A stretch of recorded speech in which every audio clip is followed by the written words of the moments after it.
See, if we're gonna put Jesus first, it means we have to follow him. We've got to go where he goes. We've got to do what he calls us to do. That means following instruction. We've got to put his word first. John chapter 1 verse 1 says that in the beginning was the Word, and the Word was with God, and the Word was God. And if you drop down to verse 14, it says, and the Word became flesh and dwelt amongst us, and he beheld his glory, the glory as of the only begotten of the Father. In other words, Jesus is the Word.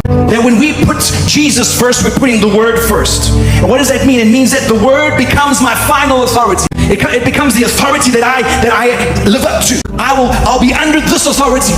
I'm going to be under this word. In other words, it's my final authority onto what it says about how I treat my wife. It's my final authority on how I treat my neighbor. It's my final authority on how I do business. It's my final authority on how I give and how I serve and how I love my children, raise my children. It's my final authority on how I deal with money.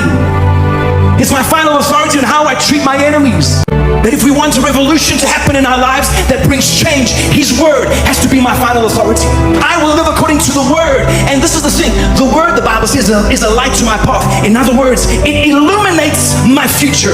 When you put Jesus first, it means to share him with others. When you put your faith in him, it means to share that faith. Putting Jesus first means taking the step to make sure that you are all in.